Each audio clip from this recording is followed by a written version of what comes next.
বা অগ্রণী ভূমিকা যদি কেউ পালন করে থাকে এই জেলার মানুষ করেছে। গত বিধানসভাতেও আপনারা 15টার মধ্যে আমাদের 13টা আসনে জিতিয়ে আমাদের জয়যুক্ত করেছিলেন।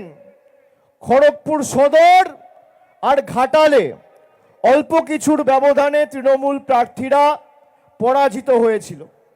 আজকে সভায় তৃণমূলের বুথ স্তরের কর্মী প্রতিনিধিরা যারা আছেন তাদের অঙ্গীকার নিতে হবে, এবার 13-2 নয়, 12-3 নয়, 10-5 নয়, 14-1 নয়, 15-0 তৃণমূলের পক্ষে করতে হবে।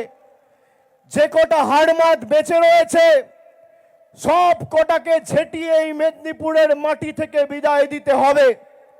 আমরা যেখানে সভা করছি এই মেদিনীপুরের মাটির ইতিহাস নতুন করে মনে করানোর কোনো দরকার বা প্রয়োজন নেই। এই মেদিনীপুরের মাটি বীরেদের মাটি, বিপ্লবীদের মাটি। এই মাটির যে অবদান দেশের স্বাধীনতা আন্দোলনে রয়েছে, এমনকি যেখানে আমরা সভা করছি এই কলেজ মাঠে, মেদিনীপুর কলেজের যারা ছাত্র ছিলেন, প্রাক্তন ছাত্র এই কলেজের দীনেশ গুপ্ত, প্রদ্যুৎ কুমার ভট্টাচার্য, মৃগেন্দ্রনাথ দত্ত, ব্রজকিশোর চৌধুরী, নির্মল জীবন ঘোষ, এই 5 জন ছাত্র স্বাধীনতা আন্দোলনে লড়াই করতে গিয়ে নিজেদের জীবন দিয়ে ব্রিটিশের বিরুদ্ধে লড়াই করেছিলেন। আর এই মেদিনীপুরের মাটিকে 2020 সালে একই মাঠে একজন গদ্দার নরেন্দ্র মোদীর স্বরাষ্ট্রমন্ত্রী অমিত শাহের পদলেহন করে নিজের সিবিআই এর জেল যাত্রা বাঁচানোর জন্য পায়ে হাত দিয়ে বিজেপিতে যোগদান করেছিলেন। বিজেপির মডেল পশ্চিম মেদিনীপুরে কি?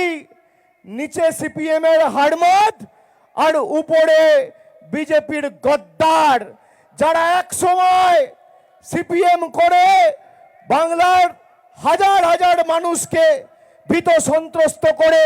আমার বলতে দ্বিধা নেই যে এই মেদিনীপুরের মাটিতে গত 25-30 বছরে তৎকালীন কংগ্রেস এবং তৃণমূল কংগ্রেস তৈরি হওয়ার পর তৃণমূল কংগ্রেসের হাজার হাজার কর্মী সমর্থকদের সিপিএম এর হাড়মাদরা কিভাবে অত্যাচার করেছে। পুকুরে বিষ দিয়ে দেওয়া, ঘরে জল বন্ধ করে দেওয়া, বাড়িতে আগুন লাগিয়ে দেওয়া, ঘরে আগুন লাগিয়ে দেওয়া, আমরা সে সমস্ত দিন দেখেছি। আজকে বিজেপির নেতৃত্বে এই মেদিনীপুরের মাটিতে কারা রয়েছে আমি যদি আপনাদের নামগুলো বলি, শালবনীতে দেবাশিস রায়, সুশান্ত ঘোষের অফিস দেখাশোনা করত, সে এখন শকের কাটা জিপির বিজেপির বুথের সভাপতি। কেশপুরে তন্ময় ঘোষ, প্রাক্তন সিপিএম এর ব্লকের সভাপতি, বর্তমান বিজেপির জেলা কমিটির মেম্বার। সুবীর ঘোষ, তন্ময় ঘোষের ভাই, সে প্রায় দাদাকে টপকে যায়। তড়িৎ খাটুয়া কলাগ্রাম জিপিতে বেনাচাপড়া হত্যাকাণ্ডের অন্যতম অভিযুক্ত, তিনি এখন বিজেপির নেতা। মহাদেব প্রামাণিক, সিপিএম এর প্রাক্তন যুব নেতা, বেনাচাপড়া খুনের হত্যাকাণ্ডের অন্যতম অভিযুক্ত, এখন বিজেপির পার্টির অন্যতম সমর্থক বা কার্যকর্তা।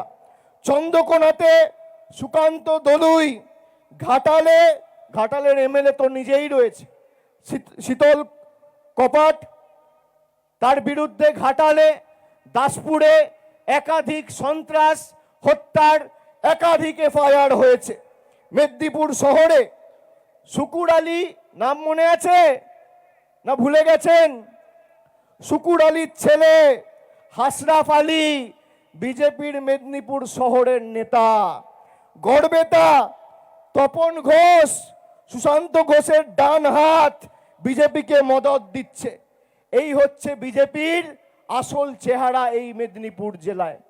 মেদিনীপুরে যদি কোনো বুথে, কোনো অঞ্চলে, কোনো ওয়ার্ডে, কোনো বিধানসভায় বিজেপির কোনো নেতা লিড পায়, তার মানে এই সিপিএম এর হাড়মাতগুলোকে অক্সিজেন দেওয়া হবে। এটা সবাইকে মাথায় রাখতে হবে। যারা আমাদেরকে পরিবর্তন চাই বলে আমাদের সরকারকে ব্যঙ্গ বিদ্রুপ করছে, 34 বছর সিপিএম এর হয়ে যারা মানুষকে অত্যাচারিত করেছে, মানুষকে বন্দুক নলের নিচে বাঁচতে বাধ্য করেছে, আজকে তারা বিজেপির নেতা, তারা পরিবর্তন আনবে। বোতলটা নতুন, মদটা পুরনো, এটা মাথায় রাখবেন। জার্সিটা খালি পাল্টেছে। আগে সিপিএম এর হাড়মাত ছিল, এখন বিজেপির জল্লাদ। বিজেপির 12 বছর কেন্দ্রে সরকার ক্ষমতায় রয়েছে। আপনারা বলুন তো, এখানে সংবাদ মাধ্যম আছে, আমায় কেউ বলতে পারবে এই সংবাদ মাধ্যমে যদি বিজেপির কোনো নেতার ক্ষমতা থাকে তাহলে তথ্য পরিসংখ্যানকে সামনে রেখে লড়াই হবে। একদিকে মমতা ব্যানার্জির সরকার, আর একদিকে নরেন্দ্র মোদীর সরকার। একদিকে আমি থাকবো, আর একদিকে বিজেপির নেতা থাকবে।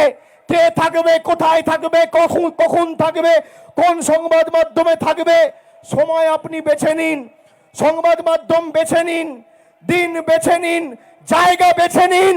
আপনি মোদির রিপোর্ট কার্ড নিয়ে আসবেন, আর আমি মামাটি মানুষের সরকারের রিপোর্ট কার্ড নিয়ে আসবো। বোকাট্টা করে মাঠের বাইরে বার করবো, নইলে মানুষকে মুখ দেখাবো না। এত বড় কথা বলে দিচ্ছি।